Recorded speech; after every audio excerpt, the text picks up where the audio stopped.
16h22 au FM 93, après des vacances estivales bien méritées. Ça vient de lui. Est-ce que c'était mérité? Non, c'est vrai, c'est moi qui ai dicté ça. Richard Thibault, président de RTCOM, revient. Et c'est pas les scandales, puis c'est pas les crises qui manquent. Il y en a quelques-uns. On les ramasse à la pelle, mon ami. Commençons avec une de celles qui est intéressante, parce qu'on en a parlé beaucoup, du Crunchy. Ashley Madison. Ashley Madison. J'espère que tu n'étais pas là-dessus. Non. Non, alors Ben, j'ai pas été pogné encore. Ah, c'est ça, c'est le sens de ma question. Non, mais sans blague, quand je parle, je le dis souvent aux auditeurs, on dit à peu près tout parce qu'on parle 4 heures par jour. Quand tu sais que tu as fait de quoi de croche, puis que tu as peur à toi soir en te couchant que soit un bandit ouvre la porte et te tire une balle dans la tête, ou que la police t'arrête parce que tu t'es fait pogner, ou que tu t'es fait pogner dans quelque chose d'illicite ou de plus ou moins illégal. C'est ça, exactement. C'est pas la même façon de voir. Mais ceux qui craignent, c'est ceux qui sont là. Ouais. Puis Ashley Madison, on peut pas les accuser d'une chose, c'est de pas être transparent. Dans le fond, c'est clair. C'est quoi leur slogan, Nico, déjà? La vie est courte. La vie est courte. Ayez un amant. Ayez une aventure. Oui, ça peut pas être plus clair. Non, effectivement. Alors, par où tu commences? Écoute, c'est un gros dossier. En termes de gestion de crise, évidemment, c'est une crise pour l'entreprise parce qu'on sait qu'il y a quand même un recours collectif important qui a été déposé contre l'entreprise.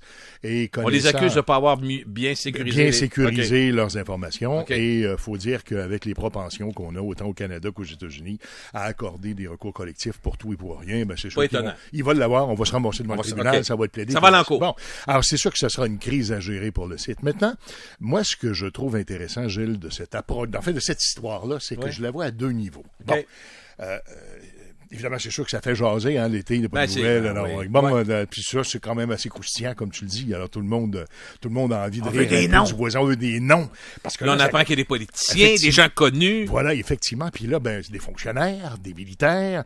Et là, je veux dire, on se dit, oups, est-ce qu'on peut vraiment se servir des appareils de l'État pour, satisfaire son appareil? Pour satisfaire son appareil, se promener sur Internet et tout le reste. Alors, ça pose un sérieux problème. Mais je te disais, moi, je le conçois à 2 niveaux. Puis ce qu'on entend jusqu'à maintenant, c'est vraiment le premier niveau. Ça n'a pas de bon sens, la sécurité des informations, on n'est pas à l'abri de rien, c'est mal contrôlé, et j'en suis. Mais moi, je le vois surtout à un 2e niveau. Tu as eu la sagesse. J'ai eu la sagesse, puis je pense qu'il y a d'autres qui ont eu la sagesse. Je ne veux pas nécessairement qu'on se cite en exemple. Mais moi, je sais bien qu'en tout cas, quand j'arrive dans une histoire comme celle-là, la première question que je me pose, c'est que je me dis, est-ce que c'est vraiment sécurité? Je ne crois pas encore à la sécurité de ça. Okay. Alors donc, est-ce que quand bien même j'aurais voulu tromper ma femme, ce qui n'est pas le cas, je tiens à la rassurer à la radio devant les centaines de milliers de personnes. Toi, c'est oui, c'est ça. Non, ça a déjà été l'autre chose. Mais ça, bon, enfin, ça l'a dit. Mais honnêtement, moi, avant de faire ce move-là, j'y aurais pensé 2 fois.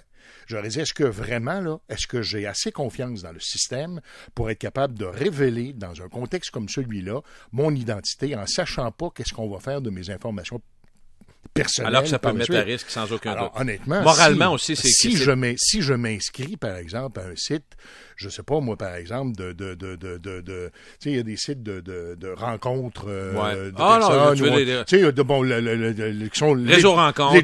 Exactement. Au réseau contact. Des choses comme celle-là. Ça, c'est plus... Bon, là, tu dis, dans le fond, quand bien même ils auraient accès à mes informations personnelles. Il n'y a pas grand-chose à cacher. Honnêtement, moi... Surtout si t'es seul? Surtout, puis tu dis, je me sers de cet outil-là pour être capable de faire des rencontres que je ne ferais pas autrement. Alors donc, je veux dire, c'est normal. Mais là, de te dire, là, en cachette... Non, c'est parce qu'il s'annonce comme ça. Ben oui, mais c'est ça. La vie est courte, trompez donc votre femme. Voilà. Alors donc, en cachette, tu veux évidemment pas y dire.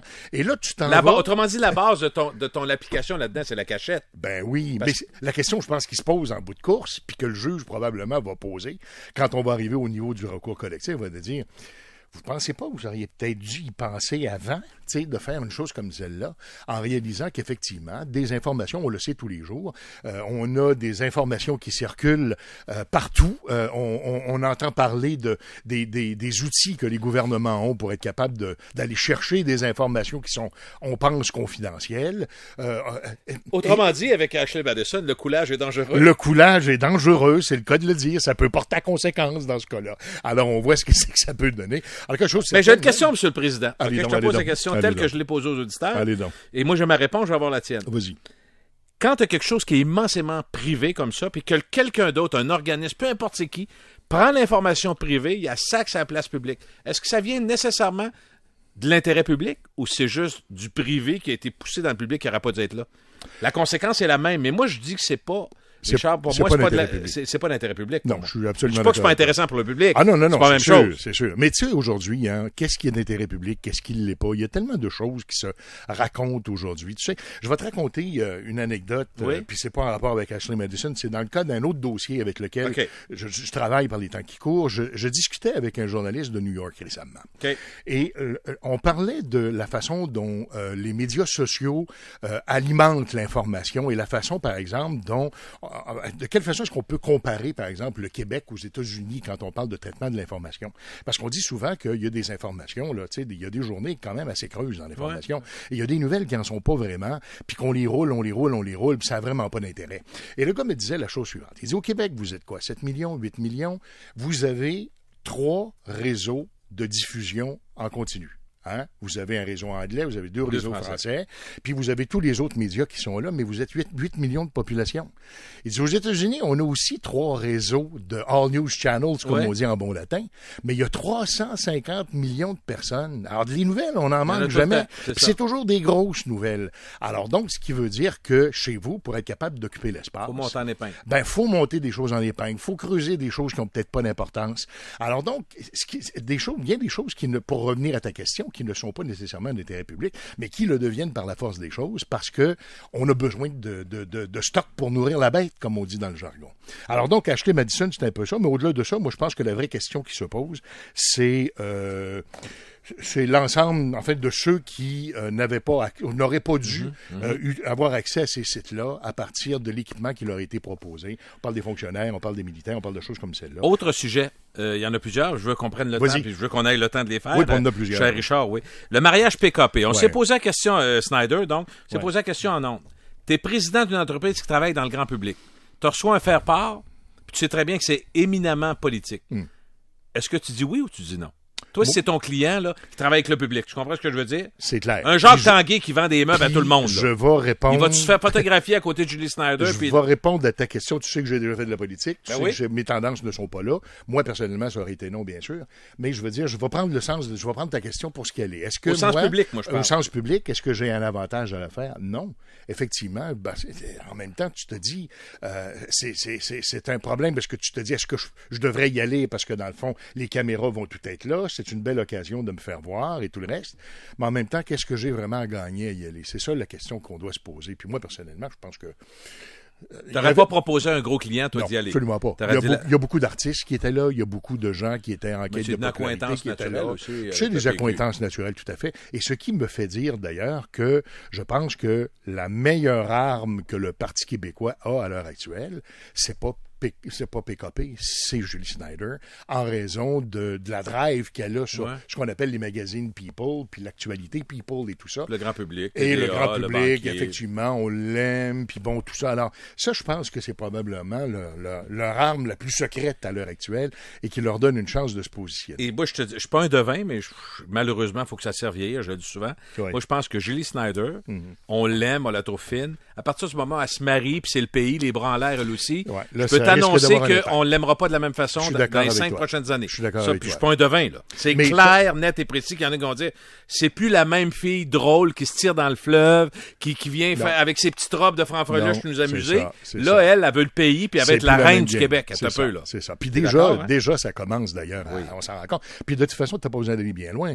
On se rappelle de combien d'artistes, là, puis remontons 20 ans, 30 ans en arrière, là, quand, par exemple, là, tout le monde voulait se coller sur le Parti québécois parce qu'on a vu l'étoile, tu sais, je veux dire, la fleur de lys, puis le drapeau, puis tout le reste. Et il y a plusieurs de ces artistes-là qui ont vu leur cote de popularité se mettre à baisser à partir de ce moment-là. Il y a des exemples. Trop engagés. Oui, parce que dans le fond, on aime ces gens-là parce qu'ils ont du talent. On les aime pas pour leurs opinions. On élit des gens pour leurs opinions, mais je veux dire, c'est un chanteur, c'est parce qu'il chante. C'est parce qu'il chante des bonnes chansons, c'est pour ça qu'on l'aime. Normalement. Le maire Coderre, le marteau-piqueur, puis bon, le maire Labombe qui conduit un truck de vidange. Moi, je me dis, c'est-tu nécessaire? C'est une véritable crise. Dans le cas de Coderre, dans le cas de Denis, je pense qu'il a raison de faire cette campagne-là. Non, il le fait. Il le fait parce qu'il y croit vraiment. Et j'ai l'impression que là, c'est l'ancien ministre, l'ancien député libéral là, qui est le fougueux, là, qui aime ça brasser. Et il a tout à fait raison, je veux dire. Aujourd'hui, là, il y a des personnes âgées, il y a des personnes à mobilité restreinte qui sont obligées, qui vont être obligés, avec ce système-là, d'aller chercher leur courrier dans des endroits qui vont être désignés pour ça, alors qu'on est habitué d'avoir notre courrier à la maison. Et je comprends que ça coûte des sous. Je comprends que, ma foi, on n'a pas les moyens de faire tout ce qu'on voudrait faire, mais à un moment donné, dans la vie, il faut être capable de faire des choix. Et je pense qu'il y a des services essentiels. Pour toi, c'est un service de base. Moi, je pense que c'est un service de base. Ça, la méthode est un peu forte, tu trouves pas, le marteau-piqueur? C'est juste quelque chose de symbolique? Oui, c'est vraiment fort. Honnêtement, il était-tu vraiment obligé d'aller jusque-là? Je pense pas. C'est surtout aussi que, en faisant un geste comme celui-là, puis là, il est un peu victime du coup d'éclat qu'il a posé. C'est que là, il y a des gens qui, là, commencent à faire des sit-ins. Il y en a d'autres qui commencent à faire des actes de vandalisme. Et ils se disent, je peux bien le faire. Le maire l'a fait. Alors, moi aussi, je peux le faire. Alors, tellement que Denis Coderre est obligé de son côté, maintenant, de lancer un appel au calme, de dire, écoutez, là, moi, j'ai posé un geste politique, là. Mais en même temps, tu comprends. L'effet d'entraînement, il pourrait être responsable de ça. Moi, je pense qu'on va lui reprocher. On commence à parler des réseaux sociaux. Le maire Labaume, même lui-même en a parlé. Il a dit, écoutez, j'ai bloqué du monde parce que la haine, on peut pas accepter n'importe quoi. Il y a même des gens qui voudraient un programme d'assurance pour qui couvriraient les frais d'avocat si jamais il y a trop de propos haineux pour pouvoir poursuivre. Fait que finalement, est-ce que ça va amener à plus de problèmes si on essaie de réglementer quelque chose qui est difficilement réglementaire? C'est une crise à gérer qui est réelle. Mais tu sais, aujourd'hui, que tu le veuilles ou pas, les médias sociaux jouent le rôle qu'ils jouent. Et les gens s'imaginent autorisés de dire tout ce qui leur passe par la tête quand ils sont sur les médias sociaux. Et on oublie qu'on est public tout le temps. Et il en demeure pas moins que la critique acerbe que l'on fait de certains de nos dirigeants, c'est pas d'hier qu'on fait ça. Je me donnais... D'un autre moyen. Toi, tu vois comme un moyen différent. C'est un moyen différent, mais faut se rappeler. Imagine-toi, par exemple, Louis XVI avec Marie-Antoinette. Je m'amusais l'autre jour à feuilleter des vieilles photos puis des vieilles caricatures que l'on avait de Marie-Antoinette dans le temps. Et tu peux être sûr que, je veux dire, ça faisait fort. Il n'y avait pas d'assurance à l'époque pour se protéger contre ça. C'est pas nouveau qu'on active C'est pas nouveau qu'on le fait. Moi, je pense effectivement que quand on accepte d'être sur la place publique, quand on accepte de faire de la politique, quand on accepte de vivre de ses opinions, à un moment donné, il faut accepter qu'il y a des gens qui ne seront pas... ça se peut. Il y a des gens qui ne seront pas du même avis que nous, puis ils vont se manifester. Maintenant, il y en a qui sont grossiers, il y en a qui savent pas comment s'y prendre. Tant que ça dépasse pas des cadres raisonnables. Ça n'excuse pas les excès, Gilles. Non. Convenons-en. Mais on pourra pas faire une réglementation pour les élus. Puis à part de ça, c'est quoi le problème? Tu vas te mettre à poursuivre pour tout le monde. Parce qu'il m'a traité de pas fin? Parce qu'il m'a traité de pas fin, tu vas faire quoi? Alors, c'est complètement ridicule, c'est de l'argent gaspillé. Ça, c'est vraiment de l'argent gaspillé, ça. Si les élus municipaux se cherchent une place où économiser, là, moi, je pense qu'ils ont un beau projet, là.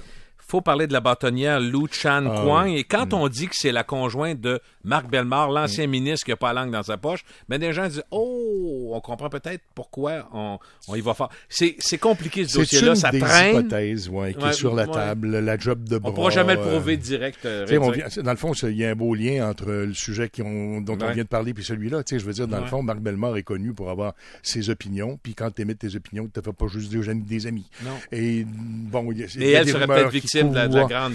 Il y a des... Bon. Mais au-delà de ça, Gilles, convenons, toi et moi, d'une chose. Cette bataille-là de gros égos auquel on assiste, là, va faire une victime. Le barreau lui-même. Parce que je veux dire, dans le fond, c'est une institution, le barreau, qui mérite d'être respectée. Et tu sais, on est déjà très cynique comme population à l'égard de la politique. On le devient de plus en plus à l'égard du système de justice. De plus en plus, on parle de deux justices, de la justice des gros, puis des grands, puis des forts, puis de celle des autres. Puis des autres. Alors déjà là, je veux dire, le terrain est déjà propice. Alors quand tu dis que le barreau, qui est l'organisation qui regroupe l'ensemble des avocats, qui se retrouve autour d'une crise comme celle-là, ça risque par effet d'entraînement... Tu parles de crises qui ne doivent pas trop durer. Tu sais, tout le temps la longueur de la crise. La crise, effectivement, l'objectif premier, c'est d'en sortir le plus rapidement possible avec le moins d'échymoses possible. Alors, tu t'imagines que là, il s'en est donné des claques à Margoulette, on s'entend là-dessus. Alors donc, je veux dire, c'est clair qu'à l'heure actuelle... Et les critiques les plus acerbes viennent des avocats eux-mêmes, qui sont membres et qui disent quelle sorte de CA de barreau qu'on a là. De club de poche qu'on a là, ça n'a pas de bon sens. Effectivement, tu as absolument raison. Mais moi, je pense que la question se pose. Et honnêtement, on n'a pas, je pense, assez d'informations pour savoir c'est-tu vraiment vrai, c'est-tu vraiment comme ça que c'est arrivé. Hier, j'écoutais quelqu'un il y a aujourd'hui qui me disait, mais tu vois, les avocats ont voté à quasiment 70% d'appui à la madame. C'est pas vraiment de l'appui à la madame. Ce qui les avocats ont voté hier, pour plusieurs, ça a été de se dire, écoute, elle a été accusée de quelque chose, mais à l'heure actuelle, il n'y a pas eu de jugement, il n'y a pas eu de condamnation. Qui a continué à travailler. Et dans notre système à nous, t'es innocent tant que t'es pas prouvé coupable. Alors donc, je veux dire, dans le fond, en l'empêchant d'occuper cette fonction-là, c'est comme si on la jugeait coupable, on l'a déclaré coupable avant le procès, tu comprends-tu? Alors, c'est un peu ça qui s'est passé hier, puis je pense qu'on doit être d'accord avec ça. C'est un principe fondamental de notre système de justice qui fait que t'es pas coupable avant d'avoir été accusé de quelque chose. Enfin, avant d'avoir été reconnu coupable. Mais cela dit, il en demeure pas moins que la grande victime de cette histoire-là, c'est l'institution du barreau, et par extension, ce sont les avocats eux-mêmes qui vont, l'image, la réputation des avocats qui risquent d'y goûter, et bien sûr, par extension, toujours notre système de justice. 2 points avant de finir. D'abord, Sainte-Brigitte-de-Laval, ça finit plus. C'est une comédie, ça. Oui, c'est ça, effectivement. D'erreurs qui s'accumulent, puis la justice vient de le dire, là. Rien qui était justifié d'un congédiement. D'erreurs, puis possiblement aussi de vengeance personnelle, vendetta. Un dossier mal géré, pas pire aussi. Honnêtement, le dossier a commencé à se morpionner. Rappelle-toi, il y a déjà plusieurs mois. Non, mais effectivement, ça veut dire ce que ça veut dire. Les vacances te vont bien. Merci. Alors donc, non, mais c'est un dossier qui a commencé à chirer il y a longtemps, ça. Je veux dire, rappelle-toi, au début, là, c'était l'histoire des murs avec les pierres, puis là, il y a eu un club de citoyens qui est né.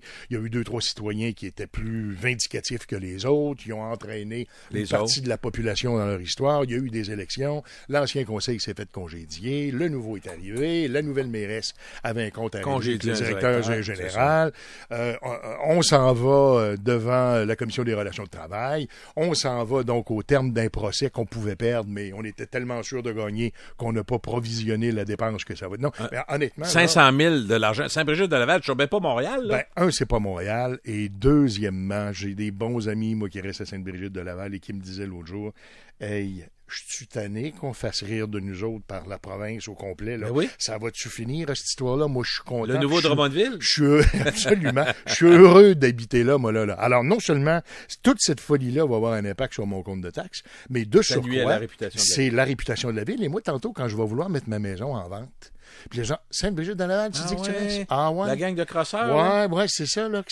Alors, c'est pas idéal. L'automne chaud, moi, je veux savoir l'automne chaud annoncé par les syndicats, les professeurs et les autres, dans une élection fédérale qui va se faire à la 3e semaine d'octobre. Est-ce que c'est un automne qui va être au moins tiède ou ça change quoi? Écoute, je pense que le gouvernement voit venir cette histoire-là, puis j'espère, en tout cas, qu'on a mis de l'avant un certain nombre de moyens pour être capable de composer avec la situation. On ne peut pas continuellement parler d'austérité. À un moment donné, il va falloir parler de relève de l'économie, il va falloir parler d'investissement, il va falloir parler de création d'emplois. Et je pense qu'ils se dirigent vers ça, pour être franc avec toi. Oui, c'est sûr que les syndicats négocient, mais on sait très bien qu'ils n'ont pas une très bonne presse auprès de l'ensemble de la population. Et dans le fond, à l'heure actuelle, la stratégie syndicale a toujours été la même, c'est-à-dire qu'on veut se servir de l'opinion publique pour être capable de faire pression sur le gouvernement pour le faire changer d'idée et obtenir ce que c'est qu'on cherche à avoir. Et à l'heure actuelle, je pense que les syndicats vont faire patate. Je pense que l'opinion publique... Surtout qu'il vient le gouvernement majoritaire qui est là depuis peu, donc il n'y a pas de presse à être réélu. Non, il n'y a pas d'urgence, on n'en est pas là. Maintenant aussi, comme tu le dis, avec beaucoup d'à-propos, Gilles, je suis d'accord avec toi, on va être en plus de ça en pleine élection fédérale. À l'heure actuelle, on en parle un peu, puis là, à l'heure actuelle, c'est surtout les groupies de la politique là, qui suivent ça à l'heure actuelle. Mais monsieur, madame, tout le monde sont complètement déconnectés de cette histoire-là. Mais bon, quand on va arriver après la fête du travail, fin septembre, début octobre, puis là, dans le dernier mois de la campagne, les gens risquent de s'intéresser à ça. On va diviser l'intérêt de la population. Une partie va être sur le fédéral, l'autre partie vont suivre les péripéties des syndicats. Et le problème aussi que ça risque de présenter, c'est qu'il risque d'y avoir des dérapages que la population ne pardonne plus. Rappelle-toi, au printemps dernier, par exemple, on a eu des syndicats qui ont essayé de bloquer le pont de Québec. Je te rappelle que ça n'a pas été un gros succès, puis je te rappelle qu'il n'aurait pas fallu qu'ils refassent une affaire comme celle-là, parce que là, je veux dire... Il y en a qui sont sortis des chars. Bon, effectivement. J'entendais, par exemple, exemple, que nos fameuses associations étudiantes commencent à penser à se réunir et sous la bannière d'un automne chaud. Et regarde, à un moment donné, là, les manifestations étudiantes, là, on a chauffé tout le monde là, aussi à un moment donné. Cela fera, comme ils disent en bon latin. Alors donc, est-ce qu'on aura un automne chaud? Moi, je pense qu'il y en a qui vont s'activer, là. Mais est-ce que ce sera vraiment chaud? Pas sûr. Richard Thibault, président de RTCOM. Bonne soirée. À bientôt. Merci, mon ami. 16h42.